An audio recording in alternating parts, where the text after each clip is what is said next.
ব্যক্তি থেকে পরিবার, সমাজ থেকে রাষ্ট্র, দেশ থেকে বিশ্ব সবকিছু চালিকায় রাজনীতি। তাই রাজনীতির 10 দিক নিয়ে রাজকাহন নিবেদন করছে জিপিএ ইস্পাত। সাথে আছি আমি শোভন আরেফ। বাংলাদেশ নিয়ে গুজবে মেতেছে প্রতিবেশী দেশ ভারত। এতে অংশ নিয়েছে কট্টর হিন্দুত্ববাদী সংগঠন থেকে কেন্দ্রীয় সরকার এবং বিরোধী দলের নেতাকর্মীরাও। বাদ যায়নি সংবাদ মাধ্যমগুলো। ছাত্র জনতার অভ্যুত্থানের শুরু থেকেই ভারতের সংবাদ মাধ্যমে একের পর এক বাংলাদেশ বিরোধী গুজব ছড়ানো হচ্ছে, যার সর্বশেষ সংযোজন ইসকনের বহিষ্কৃত নেতা চিন্ময় কৃষ্ণ দাসকে নিয়ে। গত 26শে নভেম্বর ভারতীয় চ্যানেল রিপাবলিক টিভির খবরে দাবি করা হয় গ্রেপ্তার চিন্ময় কৃষ্ণ দাসের আইনজীবী সাইফুল ইসলাম আলিফ নিহত হয়েছেন পুলিশের গুলিতে। এর আগে 6 নভেম্বর ইন্ডিয়া টুডে টিভির খবরে বলা হয়েছিল যে প্যারিসে পালিয়ে গেছেন প্রধান উপদেষ্টা ডক্টর মোহাম্মদ ইউনূস। তারও আগে গণহত্যা, দুর্নীতি এবং কোটি কোটি ডলার পাচারের অভিযোগে আওয়ামী লীগের কয়েকজন নেতাকর্মীকে গ্রেপ্তার করা হলে ইন্ডিয়া টুডের প্রতিবেদনে বলা হয় যে বাংলাদেশে ডোনাল্ড ট্রাম্পের সমর্থকদের গ্রেপ্তার করা হয়েছে। মাইক্রোসফটের সাম্প্রতিক একটি সমীক্ষা বলছে এই মুহূর্তে বিশ্বের সবচেয়ে বেশি ভুয়া তথ্য ছড়ানোর শীর্ষস্থানে রয়েছে ভারত। এদিকে গত 5 থেকে 11 আগস্ট পর্যন্ত 40টি গুজব চিহ্নিত করে ফ্যাক্ট চেকাররা বলছেন মিথ্যা দিয়ে বাংলাদেশের বিরুদ্ধে তথ্যযুদ্ধে নেমেছে ভারত। যদিও ভারতের এই ভয়াবহ তথ্যযুদ্ধ মোকাবেলায় ইতোমধ্যে সরকার এবং রাজনৈতিক দলগুলোর পাশাপাশি আজ দেশের হিন্দু, খ্রিস্টান, বৌদ্ধ সহ বিভিন্ন ধর্মের নেতারাও ঐক্যবদ্ধ থাকার অঙ্গীকার করেছেন। বলেছেন তাদের মধ্যে ধর্ম মতের ভিন্নতা থাকলেও দেশের স্বার্থে তারা ভারতের ষড়যন্ত্র একসাথে মোকাবেলা করবে। ভারতের ষড়যন্ত্র মোকাবেলায় জাতীয় ঐক্যের অঙ্গীকার হয়েছে ঠিকই, গুজব প্রতিরোধে কী পদক্ষেপ আমাদের? ভারতের বাংলাদেশ বিরোধী গুজব কি শুধুই রাজনৈতিক, নাকি আছে অন্য কোনো উদ্দেশ্য? এসব নিয়ে আলোচনায় আজ আমাদের সাথে রাজকাহন স্টুডিওতে আছেন কলামিস্ট, রাজনৈতিক ও নিরাপত্তা বিশ্লেষক, অবসরপ্রাপ্ত মেজর আহমেদ ফেরদৌস, আছেন সাবেক রাষ্ট্রদূত নাসিম ফেরদৌস এবং আছেন বৈষম্য বিরোধী ছাত্র আন্দোলনের কেন্দ্রীয় নির্বাহী কমিটির সদস্য নাহিদ আবেদিন। আপনাদের তিনজনকেই স্বাগত জানাচ্ছি আমাদের আজকের এই আয়োজনে। ভারতীয় গুজব নিয়ন্ত্রণ এটি কতখানি চ্যালেঞ্জ, এরকম একটি শিরোনাম দিয়ে আমরা আসলে আজকের আলোচনাকেই করতে চাই। নাসিম ফেরদৌস, শুরুতে যদি আপনার কাছে আসি, আপনার দীর্ঘদিনের কূটনৈতিক অভিজ্ঞতা, ভারতেও আপনি থেকেছেন। আমরা এদেশে বসে জানি যে আসলে কতখানি মিথ্যা অপপ্রচার চলছে, কারণ এদেশের পরিস্থিতি এদেশের সাধারণ মানুষ, নাগরিকরা জানছে, টের পাচ্ছে। কিন্তু এই অপপ্রচার কিংবা গুজব ঠেকাতে আমরা কি যথেষ্ট ভূমিকা রাখতে পারছি কিনা? আমরা রাজনীতিবিদদের দেখছি এখন তারা একাট্টা হচ্ছেন, কিন্তু কূটনৈতিক কিংবা তাদের রাজনীতির কথাও যদি বলি, কিংবা মিডিয়া সঠিকভাবে তাদের সবার রোল প্লে করতে পারছেন কিনা, আপনার কি মনে হয়? ধন্যবাদ আপনাকে শোভন, যে প্রশ্নটা করেছেন তার জন্য। আসলে আমরা একটু বিলম্বিত এই জন্য বলবো যে যখন প্রথম শেখ হাসিনা ভারতে গেলেন, তখন যেসব পদক্ষেপ নেওয়ার দরকার ছিল সেখানে আমরা অনেক দেরিতে, সেই রিয়াকশনগুলো খুব দেরিতে হয়েছে এবং প্রথম দিকে মনে হয়েছে যে আমাদের কোনো কনসার্নই নাই যে উনি ওখানে আছেন, বসে আছেন এবং ওখান থেকে উনি বক্তব্য দিচ্ছেন। এইগুলো আসলে অনেক বিলম্বিত হয়ে গেছে। এটা তখনই উচিত ছিল।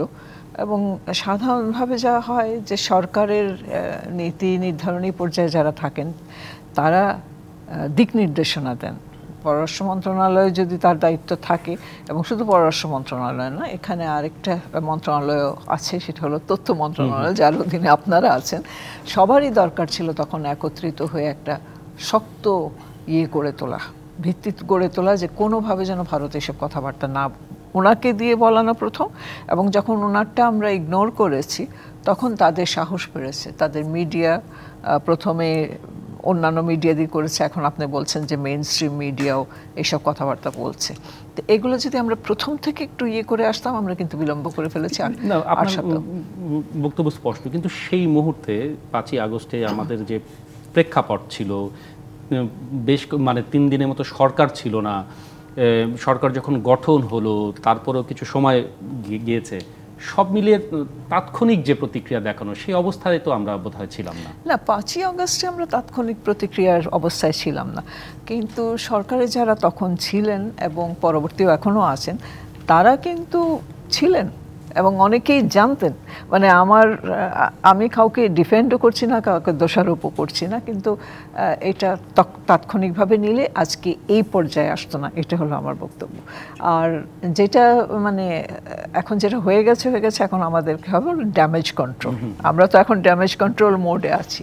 তো সেখানে হলো যে আমাদের যেটা বলতে হবে সেটা খুব শক্তভাবে বলতে হবে, এবং তার দুটো জিনিস, একটা হলো যে সাবেক প্রধানমন্ত্রীকে ফেরত নিয়ে আসা, একটা বড় দিয়ে, এটা প্রয়োজন, কারণ তাহলে ওখান থেকে অঝরে বক্তব্য দিয়ে যাবেন না।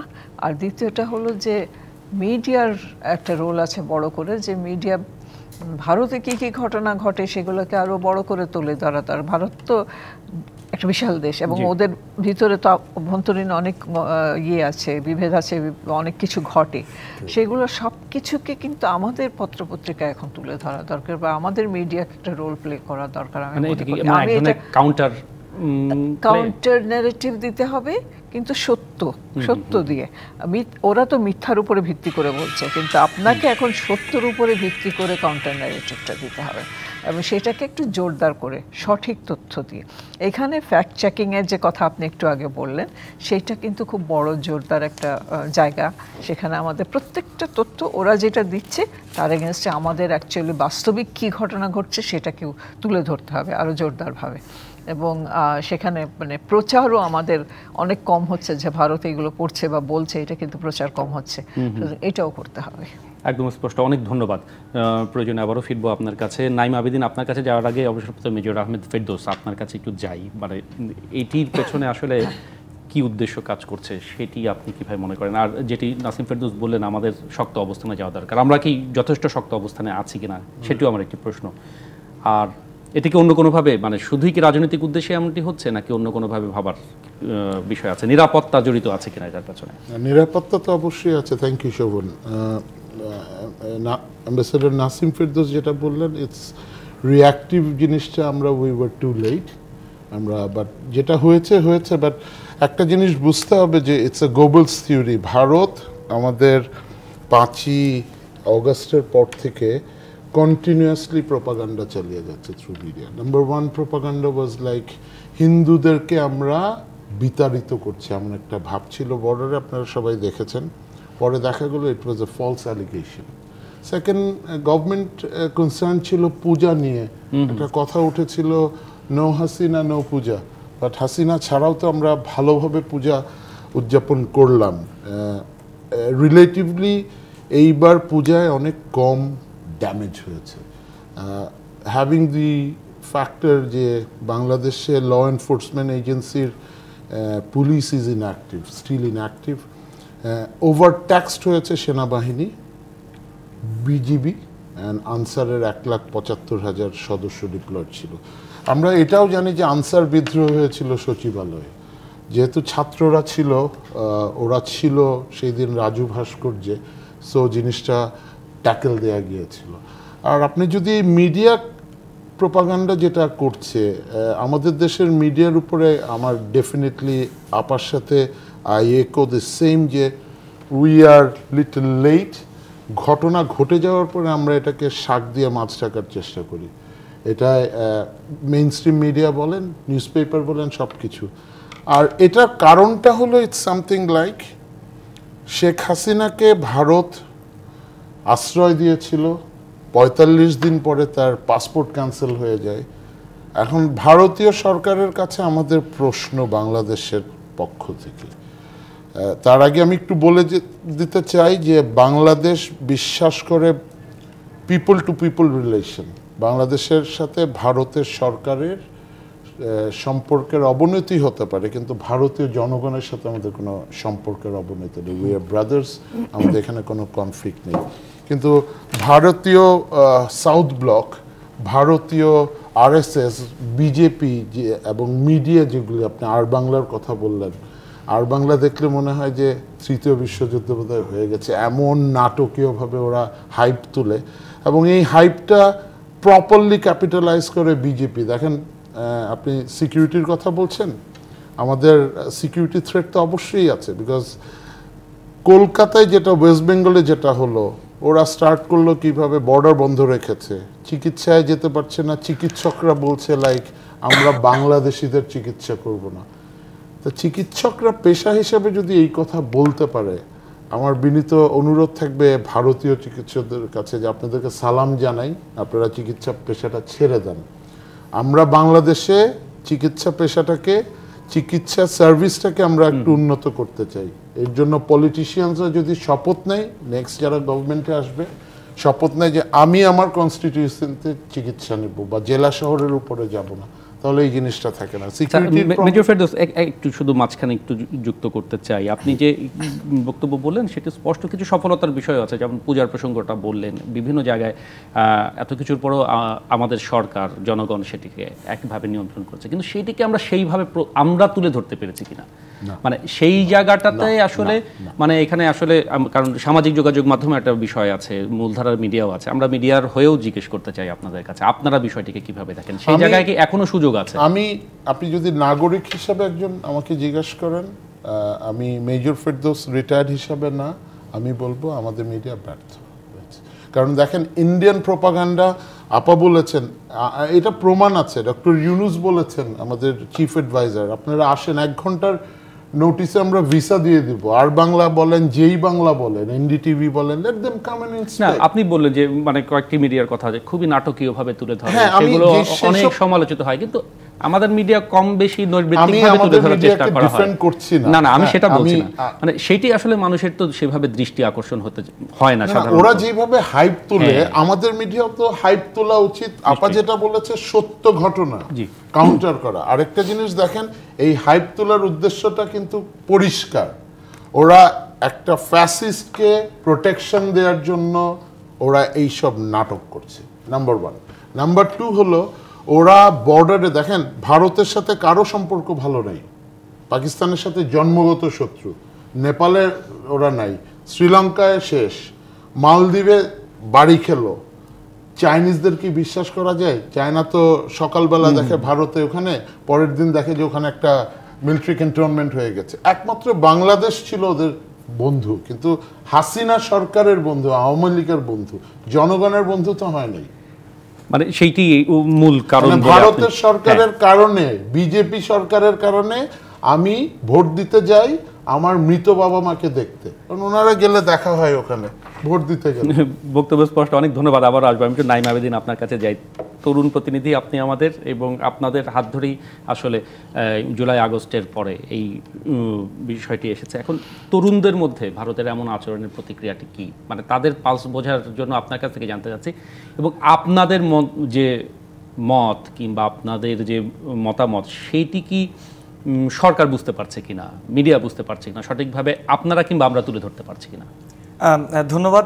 সবার আগে আমি স্মরণ করছি আমার 24-এর গণ অভ্যুত্থানের সকল শহীদকে, এবং শুরুতেই যেটা বলবো যে আসলে আমি স্যারের কথা শুনছিলাম যে ভারতীয় মিডিয়ার যে প্রোপাগান্ডার যে স্টাইল বা যেই ধরন, আমি আসলে ওদেরকে মিডিয়া বলতে চাই না, ওরা আসলে জোকারি করে। হ্যাঁ, আসলে ওরা এগুলো কিন্তু ইচ্ছে করেই করে, ওরা এমন না যে ওরা বুঝে না বা হাইপ ক্রিয়েট করে, ওরা এগুলো ইচ্ছে করেই করে। কারণ ওদের জনগণ যা দেখতে চায় আসলে, বা আমাদের এই সাবকন্টিনেন্টের মানুষের সমস্যা একটাই, আমরা খুবই আবেগী, আমরা ধর্মের প্রতি একটু বেশি আবেগী, যার কারণে এই আবেগটাকে পুঁজি করে এই বিজেপি সরকার কিন্তু, বা আওয়ামী লীগ সরকার যেমন চেতনাকে পুঁজি করে এতদিন ছিল, ওই ধর্মের আবেগকে পুঁজি করেই কিন্তু বিজেপি সরকার, যে মোদী সরকার, তারা কিন্তু এখনও ভারতে তাদের ক্ষমতা টিকিয়ে রাখছে। এবং ওই যেই তাদের মিডিয়া আছে, ওই মিডিয়াগুলোও কিন্তু সেম স্ট্র্যাটেজি ফলো করে তাদের ভিউজ বাড়ানোর জন্য। নির্বাচনের সময় আমরা সেটা দেখতে পাই। জি জি। আর যেটি বলছিলেন আমাদের প্রতিক্রিয়ার বিষয়, দেখুন আমাদের মধ্যে আমরা বিপ্লবী চেতনা ধারণ করে এখনও আছি। ভারতের যেই বিষয়টা আমাদেরকে বদার করে সেটা হচ্ছে তাদের জনগণ কি সচেতন না। আমি খুব অবাক হই যে আমাদের জনগণ যদি দেশকে নিয়ে এতটা সচেতন হতে পারে, তাহলে কেন তাদের জনগণ এখনো সচেতন হচ্ছে না। এখানে জনগণের বিপক্ষে জনগণকে দাঁড় করিয়ে দেওয়া হচ্ছে। আপনি দেখেন, আমাদের যখন জুলাই অভ্যুত্থান হলো, অন্যান্য দেশে আমাদের জনগণ দাঁড়িয়েছিল, কিন্তু ভারতের জনগণ কিন্তু, আমাদের সেই দেশে যেই জনগণ আছে তারা না, ভারতের যারা ভারতীয় তাদের মধ্যেও কিন্তু একটা বৃহৎ অংশ আমাদের পক্ষ নিয়েছিল। তাহলে কেন এখন এই জনগণের বিপক্ষে জনগণকে দাঁড় করিয়ে দেওয়া হচ্ছে? এটা কিন্তু আমার মতে বাংলাদেশের জনগণও বুঝে, এবং ছাত্ররাও কিন্তু এটা নিয়ে সচেতন। এবং আমি জানি না কেন ভারতের জনগণ এটা নিয়ে বুঝতেছে না, নাকি তারা বুঝেও বুঝতে চাচ্ছে না। আর আমাদের মিডিয়াগুলো নিয়ে আমি যা বলবো, যে আমাদের মিডিয়ারা কি এখনো সেই 16 বছরের গায়ের গন্ধটা কি এখনো 16 বছরের লেগে আছে? আমি খুব অবাক হলাম সেদিনকার আমাদের সাইফুল ভাইয়ের হত্যা হওয়ার পরে কতিপয় কিছু মিডিয়া মিসলিডিং ইনফরমেশন দিয়ে হেডলাইন দিয়ে তারা নিউজ করলো, মানে এখনো কি তাদের গা থেকে সেই ফ্যাসিস্ট আমলের বলয়ের গন্ধ সেটা কি এখনো যাচ্ছে না? আমি আহ্বান করব মিডিয়াকে যে দেখেন, দেশের স্বার্থে অন্তত এখন কাজ করুন। এই অন্তর্বর্তীকালীন সরকারের সাথে প্রত্যেকটি রাজনৈতিক দল, একমাত্র আওয়ামী লীগ বাদে প্রত্যেকটি রাজনৈতিক দল কিন্তু একই কাতারে আসছে। শুধু রাজনৈতিক দল বলবো না, রাজনৈতিক দল, ধর্মীয় গুরুরা সবাই কিন্তু একটা ঐক্য, যে ঐক্য বাংলাদেশ কখনো দেখেনি, সেই ঐক্য 2024-এর 5ই আগস্টের পর ঐতিহাসিক ঐক্য কিন্তু এখন আমরা দেখছি। হ্যাঁ, আমাদের মতাদর্শের বিভেদ থাকবে এবং এটাই আমাদের সৌন্দর্য, 16 কোটি মানুষের সৌন্দর্য। এখানে বিভিন্ন ধরনের মতাদর্শ, রাজনৈতিক আদর্শ, ফিলোসফিক্যাল ডিফারেন্স থাকবে, কিন্তু দেশের স্বার্থে অবশ্যই ছাত্ররা যেমন এক কাতারে ছিল, সকল মিডিয়া, সকল রাজনৈতিক ব্যক্তিবর্গ সবাই কিন্তু এখন একসাথে আসতে হবে, কারণ এটা আমার সার্বভৌমত্বের প্রশ্ন। যেখানে ভারতের প্রত্যেকটি মিডিয়া তারা জেনে বুঝে মিথ্যা কথা ছড়াচ্ছে, সেখানে কি আমরা জেনে বুঝে আমার দেশের জন্য পক্ষে কথা বলবো না? অবশ্যই সেই ঐক্যের ডাক দেওয়া হয়েছে, সেইখানে আসাটা কত সময় লাগবে কিংবা আসলে কোনো চ্যালেঞ্জ আছে কিনা সেগুলো নিয়ে আরো আলোচনা হবে। একটি বিরতির পরে ফিরে আপনাদের কাছে ফিরবো। জিপিএইচ ইস্পাত নিবেদিত রাজকাহনে ফিরবো কিছু কথা মধ্যে। জিপিএইচ ইস্পাত নিবেদিত রাজকাহনে আবারও আমরা ফিরে এলাম। ভারতীয় গুজব নিয়ন্ত্রণ কতটা চ্যালেঞ্জ, এই শিরোনামে কথা বলছি। এই শিরোনামের কথা বলার ক্ষেত্রে অনেকগুলো বিষয়ই আমাদের সাথে চলে আসছে। আমাদের সাথে আছেন কলামিস্ট, রাজনৈতিক ও নিরাপত্তা বিশ্লেষক অবসরপ্রাপ্ত মেজর আহমেদ ফেরদৌস, আছেন সাবেক রাষ্ট্রদূত নাসিম ফেরদৌস এবং নাইম আবেদিন আছেন, তিনি বৈষম্য বিরোধী ছাত্র আন্দোলনের কেন্দ্রীয় নির্বাহী কমিটির সদস্য। নাইম, আপনার কাছে আবারও ফিরবো বিরতিতে যাবার আগে। আপনি অনেকগুলো বিষয় বলছিলেন, খুব স্বাভাবিকভাবে তরুণ মতকে আমরা শ্রদ্ধা করেই বলছি। আমরা পুরো বিষয়টি, ধরুন মিডিয়া কিংবা সরকার কিংবা রাজনীতিবিদ, তারা যার যার জায়গা থেকে কাজ করছে, তরুণরা তাদের হাতে কি আছে? সামাজিক যোগাযোগ মাধ্যম, সেই জায়গাতেও কি তারা যথেষ্ট সক্রিয় হতে পারছে কিনা? কারণ আমরা এই সামাজিক যোগাযোগ মাধ্যমের শক্তি আমরা দেখেছি জুলাই মাস জুড়ে, আগস্ট মাস জুড়ে, তারপরেও বন্যার সময় দেখেছি। সেই জায়গায় আপনি বলছেন যে তাদের মূলধারা মিডিয়া যেভাবে আচরণ করছে, সামাজিক যোগাযোগ মাধ্যম প্রায় কাছাকাছি। সেখানে আমরা কিভাবে বিষয়টি কাজ করতে পারি, নাকি বিদ্বেষের জবাবে কেবল বিদ্বেষী ছড়াবে, যেটি আসলে আমাদের কাম্য নয়? দেখুন, এই আন্দোলনের মাধ্যমে কিন্তু আমরা এটা বুঝতে পেরেছি যে এখন আর এই ইন্টারনেটের যুগে অনলাইন প্ল্যাটফর্মগুলো, সামাজিক যোগাযোগ মাধ্যমগুলো কতটা ভূমিকা পালন করতে পারে একটা পুরো জাতির মোড় ঘোরানোতে। সো যেটা বলছিলেন, দেখুন এখানে আমাদের একটা, আমি বলবো এটা আমাদের ব্যর্থতা বা এটা আমাদের চর্চার অভাব, যে ফেসবুক আমরা যতটা ব্যবহার করি, আমরা কিন্তু টুইটার বা এখন যেটা এক্স নামে পরিচিত, সেটাতে কিন্তু আমরা ইউজ টু না, এবং ইন্টারন্যাশনালি কিন্তু সেটার অনেক বেশি একটা ইনফ্লুয়েন্স বা প্রভাব আমরা দেখতে পাই। তো এই ক্ষেত্রে আমি মনে করি যে আমাদের তরুণ সমাজের উচিত যে আসলে কোন জিনিসটা আমাদের দেশীয় এবং বহির্বিশ্বে ইম্প্যাক্ট করছে, কোন সোশ্যাল প্ল্যাটফর্মটা, সেদিকেও একটু মনোনিবেশ করা জরুরি। আপনারা কিন্তু দেখেছেন অলরেডি অনেকগুলো কিন্তু আমাদের সাইবার কমিউনিটি তারা কিন্তু আহ্বান করেছে যে আপনারা সবাই এক্সে অ্যাকাউন্ট খুলুন, এবং তার মাধ্যমে আপনারা, ইন্ডিয়া একটা ন্যারেটিভ ক্রিয়েট করতেছে, পাল্টা ন্যারেটিভ ক্রিয়েটের জন্য কিন্তু বিভিন্ন ইভেন্টও কিন্তু অর্গানাইজ করা হচ্ছে। এটা আমি মনে করি এটা আমাদের গুরুত্বপূর্ণ একটা বিষয়। আরেকটা বিষয় আমি খুবই অবাক হই যে দেখেন, বিগত আমলে অনেকগুলো ইউটিউবার, অনেকগুলো আমরা যারা আসলে তাদেরকে জাতীয় ফেস বানিয়ে দিয়েছি, আমি ইনফ্লুয়েন্সার বলবো, সোশ্যাল ইনফ্লুয়েন্সার, তারা কিন্তু ফ্যাসিস্টের গড়গড় করে অনেক সুনাম করতো। হ্যাঁ, খুনি হাসিনার সাথে দেখা করতো, বিভিন্ন সুযোগ সুবিধা ভোগ করতো। এখন আমিও অবাক হই, দেশের এই করুণ পরিস্থিতিতে তারা কোথায়? তাদের কি উচিত নয় যে এখনকার এই পরিস্থিতিতে এসে তাদের যেই গুজব, সেই গুজবের বিরুদ্ধে এসে জাতির সামনে স্ট্যান্ড নেওয়া? আরেকটি বিষয় আমাদের এখানে, আমি বলবো এটা আমাদের ব্যর্থতা। এত পরিমাণ আমাদের নিউজ চ্যানেল, অনলাইন পোর্টাল এত পরিমাণ আছে, কিন্তু দেখেন আমরা কি একটা স্ট্যাবলিশড ইংলিশ নিউজ যেখানে ইন্টারন্যাশনালি প্রচার হবে, এটাকে আমরা এখনো করতে পেরেছি? পারিনি। এখন এটা আমাদের একটা ব্যর্থতা। তা আমি মনে করি যে আমাদের যে ইয়ত্রা আছে তারা খুবই অ্যাক্টিভ এবং খুবই পটেনশিয়াল, এবং আপনি ইম্যাজিন করতে পারবেন না যে তাদেরকে যদি একটু সুযোগ করে দেওয়া হয় কোনো একটা, কারণ ফাইন্যান্স একটা অনেক বড় ইস্যু, হয়তো অনেকে ফাইন্যান্সের কারণে আগাতে পারে না, অনেক পটেনশিয়ালিটি আছে তাদের মধ্যে, তারা কিন্তু দুর্বার গতিতে গিয়ে একটা ইন্টারন্যাশনালি এস্টাবলিশ করতে পারবে এই ধরনের ইংলিশ নিউজ পোর্টাল বা নিউজ চ্যানেল। যেটাই একদম স্পষ্ট, অনেক ধন্যবাদ। আবার যখন ফিরবো একটু একটা প্রশ্ন রেখে যাই যে মানে ফ্যাক্ট চেকিং খুব জরুরি, কিন্তু অনেক ফ্যাক্ট চেকার বলছেন যে শুধু ফ্যাক্ট চেকিংই এখন যথেষ্ট না, এখানে সরকারকে গুজবের উৎস চিহ্নিত করে তার ব্যবস্থা নেওয়া দরকার। সেই বিষয়ে তরুণদের কোনো মত যদি থাকে আসবো আবার যখন আপনার কাছে, আপনি জানাবেন। নাসিম ফেরদৌস, আপনার কাছে যেই মানে সরকার আর মিডিয়া কি সবসময় এক হয় কি না? আমরা দেখি যে একটি দেশের পররাষ্ট্রনীতি আসলে অন্য কোনো কিছুতে প্রভাবিত হয় না। ভারতের ক্ষেত্রে আসলে এখন বিষয়টি কি ঘটছে আপনার দৃষ্টিভঙ্গিতে সেটি জানবো। একই সাথে আমাদের যারা রাজনৈতিক দলগুলো এখন আছেন, সক্রিয় আছেন, সামনে নির্বাচনের জন্য তাদের এক ধরনের প্রত্যাশা রয়েছেন, তাদের আসলে কি ভূমিকা পালন করা উচিত এখন? রাজনীতিবিদ দিয়ে শুরু করি, যেহেতু ওনারা সম্প্রতি কেন গতকাল প্রধান উপদেষ্টার সাথে দেখা করেছেন এবং তারা তাদের বক্তব্য রেখেছেন।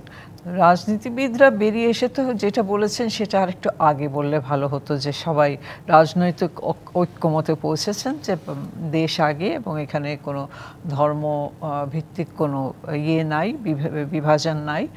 ধর্মীয় নেতারাও প্রায় একই কথাই বলেছেন। আজকে ধর্মীয় নেতারাও এই একই কথা বলেছেন এবং আমি আসলে রাজনৈতিক নেতৃত্বতে বেশি আজকে ধর্ম নেতারা যা বলেছেন সেটার উপর একটু বেশি জোর দিব, কারণ তারা তো আসলে অন দ্য ফিল্ড, তারা হচ্ছেন এফেক্টেড এবং তারা যদি তাদের মুখে বলেন যে না আমাদের এই দেশে একেবারে সম্প্রীতি একেবারে মানে ফাউন্ডেশন লে করা আছে এবং এখানে কোনো বিভাজন নাই, ওনারা যদি আজকে বলতেন যে আমরা তো যারা হিন্দু ধর্মাবলম্বী আমরা পূজা করেছি খুব ভালো করে, কোনো অসুবিধা হয়নি, এতগুলো মণ্ডপ ছিল, এতগুলো ছিল, এই কথাগুলো কিন্তু ওনারা আজকে বলার একটা সুযোগ ছিল, কিন্তু সেটা বলেননি। ওনাদের ভূমিকা আরও অনেক শক্তিশালী করতে হবে এবং সেটা করতে হলে আমাদের সরকারকে এগিয়ে এসে তাদেরকে এনকারেজ করতে হবে, যেটা আমাদের ছাত্রনেতা বলছিলেন যে আমরা টুইটার ব্যবহার করিনি, এক্স যেটা এখন এক্স ব্যবহার করিনি বা অন্যান্য সামাজিক মাধ্যম ব্যবহার করিনি। আমাদের সরকার কিন্তু এই সম্বন্ধে টেকনোলজি ইউজেজে অনেক পিছিয়ে আছে, সরকারের কথা আমি বলছি। এনারা সবাই করেছেন, তাদের সাথে সংযোগ তারা নিজেরা রেখেছে নেটের মাধ্যমে, যে সরকার অনেক পিছিয়ে আছে এবং সেখান থেকে সরকারকে ওই যে কি বলবো ফিয়ার অফ টেকনোলজি থেকে বেরিয়ে আসতে হবে, এসে তাদেরকে আরও অনেক বেশি ওইখানে মানে একত্রিত হতে হবে। ওই ঐক্যমত যেটা ওনারা আপনাদের সামনে প্রকাশ করলেন যে আমরা ঐক্যমত করে দেখিয়েছি, জাতীয় ঐক্যমতে এসেছি যে আমরা সার্বভৌমত্ব প্রোটেক্ট করব, এই কথাগুলো কিন্তু ওনাদেরকে ওই এক্সের মাধ্যমে বলতে হবে। মানে যার যার নিজস্ব ডোনাল্ড ট্রাম্প কি করে, এক্স্যাক্টলি সেই জিনিসগুলো আমাদেরকে করতে হবে, এইভাবে আমাদেরকে এগিয়ে যেতে হবে, না হলে কিন্তু আমরা মোকাবেলা করতে পারবো না। কারণ ভারত এত বড় একটা দেশ এবং এত মিডিয়া আছে, তারা একেবারে আমাদেরকে ঝড়ের মতো করে যাচ্ছে এবং সারা বিশ্বে তাদের এক ধরনের প্রভাব রয়েছে। এইটা অবশ্য একটু আমার মনে হয় একটু বেশি, কারণ বাইরে ভারতের মিডিয়ার কোনো স্থান নাই। আচ্ছা, না প্রথমে যে প্রশ্নটি করেছিলাম সেটি সম্পর্কে যদি একটু দিতেন, মানে সরকার আর মিডিয়া কি সবসময় কোনো সময় এক হয়ে যায় কিনা, কিংবা এখন সেই জায়গায় আছে? হ্যাঁ, ওখানে ওই জাতীয় স্বার্থে সরকার আর মিডিয়া কিন্তু এক হয়ে যায়। আমাদের এখানেও সেটা করা দরকার, অন্তত একটা major chunk of the media যখন জনস্বার্থ যখন আসবে তখন সরকার আর মিডিয়াকে একসাথে হতে হবে। জি, ধন্যবাদ মেজর আহমেদ ফেরদৌস। যদি এই গুজব নিয়ন্ত্রণ করা না যায়, আমরা দেখছি যে অনেক রকম চেষ্টা করা হচ্ছে, ফ্যাক্ট চেকাররা চেষ্টা করছেন, সরকারের জায়গা থেকে বক্তব্য রাখছেন, মিডিয়ার জায়গা থেকে নৈর্বৃত্তিকভাবে তথ্য প্রচার করছেন, কিন্তু মানে যদি এইভাবে দেখি নিয়ন্ত্রণ করা না যায়, তাহলে মানে বৈশ্বিকভাবে এটা আসলে কতখানি প্রতিষ্ঠিত করতে পারবে ভারত, সেটি একটি প্রশ্ন। আর সেখানে হলে আমাদের আসলে কি ধরনের সমস্যার মুখোমুখি হতে পারে? দুটো প্রশ্ন, যে গুজব, আচ্ছা, দ্য ফ্যাক্ট ইজ ভারতীয় propaganda whether we tell it is false, আমরা বাংলাদেশ থেকে যতই বলি, আপনাদের মিডিয়া বলি, বাট ওয়েস্টের কাছে কিন্তু ভারতীয় প্রোপাগান্ডা ইজ সাকসেসফুলি এস্টাবলিশ যে বাংলাদেশে মাইনরিটিদের উপর আমরা নির্যাতন করি এবং এটার ইম্প্যাক্ট কিন্তু বাংলাদেশকে ফেস করতে হয় when they are under pressure. Apa, she was an ambassador, she would definitely মানে এটাকে সমর্থন করবেন। আমি জানি যে বাংলাদেশকে যখন ইউএন বলেন, বাংলাদেশকে যখন ওয়েস্ট, ইউএসএ বা সুপার পাওয়াররা যখন ইম্পোজ করে, প্রেশার ক্রিয়েট করে যে what is happening in Bangladesh with the Hindus, because ওই যে আমার ছাত্র ভাইটা বলল নাইম ইজ ভেরি কারেক্ট, আমাদের দেশে কি ইংরেজি বলার মতো কেউ আপনাদের প্রেজেন্টার নাই? শোভন ভাই, you don't have one. Number two, আমাদের মিডিয়া ভয় পায় কাকে? If I may humbly ask আপনাকে এই প্রশ্নটা, না, এখানে তো মিডিয়া যেটা ঘটছে সেটা তুলে ধরছে। আমরা হয়তো ভারতীয়দের মধ্যে নাটকীয়ভাবে তুলে ধরতে না, পারি আমি না। যেটা- ভারতীয় পুরো মিডিয়া, আমি শুধু সংবাদ মাধ্যম বলছি না, মানে সেখানে অভিনয় শিল্প বলুন, জি বলুন, তারা নাটকীয়ভাবে তুলে না, ধরতে ওটা তো অভ্যস্ত। নাটক। আমি যেটা বলতে চাচ্ছি এবং যে সেটাই হয়তো সারা বিশ্বের মানুষ পছন্দ করে এক ধরনের। না, এই সুপার নাটক, সুপার সেন্সিটিভিটি, এটা পছন্দ করে আমাদের মা খালারা কেন যে দেখে আল্লাহই জানে। আমাদের উচিত ভারতীয় টিভি চ্যানেলগুলি বন্ধ করে দেওয়া। আমাদের টিভি চ্যানেলের ওরা তো পারমিশন দেয় না, সো ওদেরটা আমরা কেন নিব? অ্যান্ড উই ইম্পোর্ট, যে শাশুড়ির সাথে বউয়ের ঝগড়াটা আমরা ইম্পোর্ট করি ভারত থেকে, যেমন ভারত ইম্পোর্ট করে। ভারত বলতে কিন্তু আমি ইসরায়েল বুঝাই। কি কারণে ইসরায়েল বুঝে? Israel and Bharat are very good friends, number one. দেখেন গাজাতে ওরা কিভাবে অ্যাট্রসিটি চালায়, যে একটা হসপিটালের উপরে ওরা বম্বিং করে, নির্যাতন করে। গাজার ওই মডেলটা কিন্তু ভারত ইম্পোর্ট করে কাশ্মীরে সেনাবাহিনীর জিপের সামনে হাত বেঁধে এরকম করে নিয়ে যায়, ভয় দেখায়। এবং ওই ভয়টা কিন্তু, ওই থিওরিটা কিন্তু বাংলাদেশের হাসিনা সরকারও ইম্পোর্ট করে ওদের উপর অ্যাপ্লাই করেছিল। এপিসি থেকে মেরে লাশটা ফেলে দেয়া পুলিশের, এইটা সম্ভব? যাত্রাবাড়িতে যেটা দেখেছি আমরা, পিলারের নিচে, ফ্লাইওভারের নিচে গুলি করে করে মারা। ভাই, কার এগেনস্টে গুলি করছেন আপনি? কার এগেনস্টে গুলি করছেন? সো এই media is playing this role, একটা জিনিস। আর আমার প্রশ্ন আপনার কাছে ছিল, মিডিয়া কাকে ভয় পায়? আয়নাঘরকে? আয়নাঘর তো আর এখন নাই। আয়নাঘরের যারা কুশীলব ছিল, আমরা বিচার চাই আয়নাঘরের। আমি যদি আয়নাঘরের সাথে জড়িত, বিচার হবে, রাষ্ট্র বিচার করবে। তা মিডিয়া কেন ভয় পায়? যে ওর কথাটা আমি সমর্থন করি। মিডিয়া কি ছাত্রদেরকে ভয় পায়, না মিডিয়া পলিটিক্যাল দলকে ভয় পায়, বিএনপিকে ভয় পায়? I don't know. মিডিয়ার একটি সবচেয়ে বড় সুবিধা হচ্ছে যে আসলে মিডিয়া কি রোল প্লে করছে এটা সবাই জাজ করতে পারে। মানে সে নির্ভীকভাবে কাজ করছে না ভয় কাজ করছে, এটি সাধারণ দর্শকই সেটির বিচার করতে পারবে, জবাব দিতে পারবে।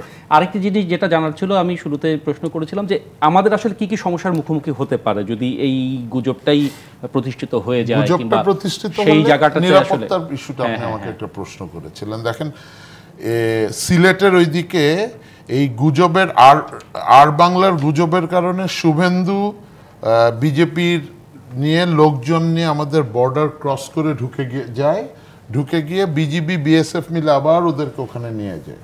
এখন আমরা কি জানি যে একটা আন্তর্জাতিক আইন আছে যে মাইনরিটির উপরে অ্যাটাক হলে পার্শ্ববর্তী রাষ্ট্র গিয়ে ইন্টারভিন করতে পারে, ভারত যদি এখানে ঢুকে? আমরা কি জানি যে বর্ডার অবজারভেশন পোস্ট, যেগুলি বিওপি বলি আমরা, বিএসএফ এর ওখানে স্ট্রেংথ ডাবল করেছে? আমরা কি জানি যে আন্তর্জাতিক সীমারেখার সার্টেন কিলোমিটারের মধ্যে, 4 কিলোমিটারের মধ্যে সেনাবাহিনী, দুই দেশের সেনাবাহিনী যেতে পারে না? আমরা কি জানি বর্ডারের ওপারে সেনাবাহিনীর 1000 জন আসছে? এটা হলো ইটস অ্যান ইন্ডিকেশন। আমরা কি জানি যে চিটাং পোর্টের নিয়ে কি হচ্ছে? আমরা কিছুই জানি না। খুব গুরুত্বপূর্ণ বিষয় তুলেছেন, ধন্যবাদ। আবারও ফিরবো আপনার কাছে এই বিষয়টির আরও একটু ব্যাখ্যা এবং বিশ্লেষণ জানার জন্য। মেজর ফেরদৌস, ধন্যবাদ। আমরা ফিরবো কিছুক্ষণের মধ্যে জিপি ইস্পাত নিবেদিত রাজকাহনে। জিপি ইস্পাত নিবেদিত রাজকাহনে আবার আমরা ফিরে এলাম। ভারতীয় গুজব নিয়ন্ত্রণ কতটা চ্যালেঞ্জ, এই বিষয় নিয়ে কথা বলার জন্য মেজর অবসরপ্রাপ্ত আহমেদ ফেরদৌস, নাসিম ফেরদৌস এবং নাইম আবেদিন আছেন আমাদের সাথে। মেজর ফেরদৌস, আপনার সাথে কথা বলছিলাম বিরতিতে যাবার আগে, আসলে এখন আমাদের কি করণীয়? মানে এখানে সরকারকেই মুখ্য ভূমিকা পালন করতে হবে, নাকি এই যে জাতীয় ঐক্যের কথা শুনলাম, তরুণরা রয়েছেন, কূটনীতিকরা রয়েছেন, আপনি কাকে এগিয়ে রাখতে চান? সরকার না, সরকারের উপদেষ্টারা প্রত্যেকে ভালো মানুষ, খুব নাইভ। এই নাইভ উপদেষ্টা দিয়ে কিন্তু হবে না, কারণ বাংলাদেশিরা দুষ্টু। আর 16 বছরে আমরা দুষ্টের চরমে গিয়েছি। ডান্ডা পিটা না করলে হবে না, তাই বলে আমি সামরিক শাসন চাচ্ছি না নাগরিক হিসেবে। বাট কিছু জিনিস কমন আছে, লাইক কিছু সংস্কার যদি না হয়, পুলিশ রিফর্ম না হলে আর কতদিন আপনারা ওভার ট্যাক্স করবেন সেনাবাহিনীকে? সেনাবাহিনী কিছু করলেও দোষ, না করলেও দোষ।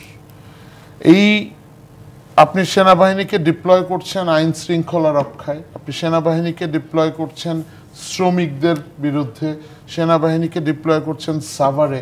কেন রে ভাই, সেনাবাহিনীকে আপনারা জনগণের প্রতিপক্ষ বানাচ্ছেন? এটা যদি আমি একটা সেনাবাহিনীর সদস্য হিসাবে রাষ্ট্রের কাছে জিজ্ঞাসা করি, we are not trained to fire him or her. না, এটি স্পষ্ট, এটি নিয়ে আরো দীর্ঘ আলোচনা হতে পারে। আমরা ধরুন এই গুজব নিয়ন্ত্রণে কিংবা আমাদের জাতীয় ঐক্য সেই জায়গাতে থেকে আসলে এখন আপনি কি মনে জাতীয় করছেন? ঐক্যর ইয়াতে আমাদের যেটা উই এক্সপেক্ট, আমাদের করা উচিত ওদের কাছ থেকে আমাদের আশা। আমরা যারা নাগরিক, দেখেন 16 বছরে কোনো রাজনৈতিক দল রাস্তায় মধ্যবিত্তদেরকে আনতে পারে নাই। That is a hard fact.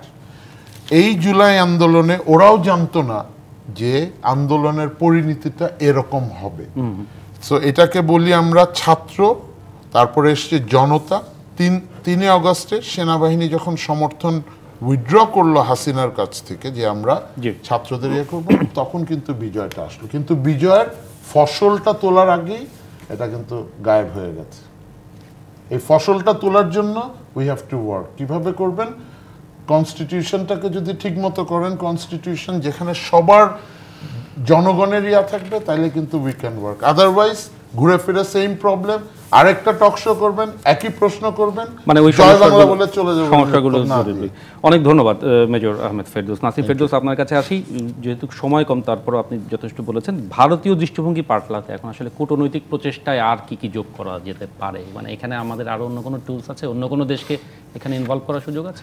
আমি একটু আপনার আগের একটা প্রশ্ন ওটা জেট টেনে বলি। আপনি যেটা বলেছেন যে আন্তর্জাতিক সংবাদ মাধ্যম এই ভারতের অপপ্রচারটাকে গ্রহণ করে নিচ্ছে।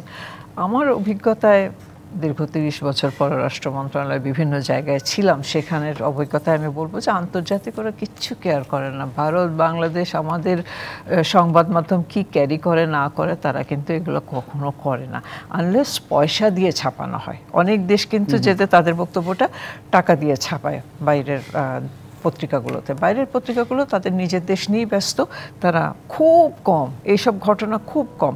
আমি অনেক দিন হিউম্যান রাইটস কমিশনে মানে বাংলাদেশে প্রতিনিধিত্ব করেছি, তখন কিন্তু হিল ট্র্যাক্সের বিষয় ছিল। মিডিয়াতে কখনো আসতো না এগুলো, উত্থাপন ভারত করতো, অন্যান্য দেশকে দিয়ে করাতো, কিন্তু মিডিয়াতে এগুলো আসতো না। তথাপি আমাদের যেটা এখন দরকার, প্রয়োজন, মানে আমাদের নিজেদের মানুষকে শান্ত করার জন্য এবং বাইরেও আমাদের যে ডায়াসপোরা আছে তাদেরকে বোঝাবার জন্য, তথ্য মন্ত্রণালয়, পররাষ্ট্র মন্ত্রণালয়, এই দুটাকে একসাথে কাজ করতে হবে। এবং তাদের এই ফ্যাক্ট চেকিং বলেন আর যাই বলেন, এইভাবে সত্যকে প্রচার করার জন্য তাদের কিছু নিতে হবে। বাংলাদেশি ডায়াসপোরা যেখানে যেখানে আছে, তারাই তো আতঙ্কিত বেশি। আমরা তো আছি এখানে আতঙ্কিত, কিন্তু আমরা বাস্তবটা জানি, তারা বাস্তবটা জানে না, সুতরাং তারা আতঙ্কিত। এবং তারা এই ফেসবুক, বিশেষ করে হিন্দু জনগোষ্ঠী যারা বাইরে আছে বাংলাদেশি, তারা কিন্তু এটাকে, হ্যাঁ, তো এইগুলো তো তথ্য মন্ত্রণালয়, পররাষ্ট্র মন্ত্রণালয়কে একসাথে, এবং তার মানে সরকারকে একসাথে হয়ে একটা প্ল্যাটফর্মে আসতে হবে। এক একজন এক এক কথা না বলে সবাইকে ওইটা ফলো করতে। অনেক ধন্যবাদ। নাঈম আবেদীন, আপনারা ছিলেন, এখনো আছেন পথে, এবং বৈষম্য বিরোধী ছাত্রদের প্রতি সাধারণ মানুষের, জনগণের এক ধরনের প্রত্যাশা আছে, আরও বাড়ছেও হয়তো। এইখানে আপনাদের বিশেষ কোনো পরিকল্পনা আছে কিনা, কিংবা আপনারা কি ভাবছেন? দেখুন, আমি ওই বিষয়ে যাওয়ার আগে একটি কথা স্মরণ করিয়ে দিব। বিশেষ করে পুরো জাতি যাতে এই জিনিসটি মাথায় রাখে, যে স্যার বলছিলেন যে একটা ভীতি ভারত বিভিন্ন জায়গায় দেখাতে চায়, এই গাজার এই সিচুয়েশন দেখিয়ে, বা আমাদের এই যে এপিসি থেকে ছাত্রকে ফেলে আমাদের যে ভীতিটা দেখাতে চেয়েছিল, এটা কিন্তু সফল হয়নি। এবং ছাত্ররা যে ভয় পায় না, অথবা এইসব বিষয় যে আমাদেরকে আরো এনকারেজ করে, আমাদের রক্তে আগুন জ্বালিয়ে দেয়, যে না এইসব জিনিস আমাদেরকে এনকারেজ করে, আরো সাহস বাড়িয়ে দেয়, সেই পয়েন্ট থেকে বলবো যে এই ধরনের ভীতি আর আমাদের মধ্যে কাজ করে না। সেটা হোক ভারত বা যে কোনো দেশ, আমাদের দিকে চোখ তুলে তাকালে সেই চোখ উপড়ে ফেলতে আমরা প্রস্তুত। আরেকটা বিষয়, উপদেষ্টা মণ্ডলী যথেষ্ট ভদ্র, জেন্টেল এবং জ্ঞানী, যথেষ্ট সৎ।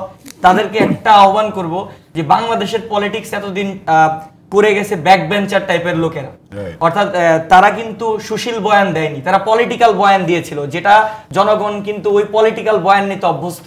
এখন তারা যখন সুশীল বয়ান দিচ্ছে, তখন জনগণ একটু হতাশ হয়ে যাচ্ছে। তা আমি আহ্বান করব যে যারা উপদেষ্টা মণ্ডলী যারা আছেন, আপনারা জনগণের পালস বুঝে পলিটিক্যাল বয়ান দিন, তাদেরকে বুঝান, পলিটিক্যালি আপনাদের বয়ানগুলো এস্টাবলিশ করুন।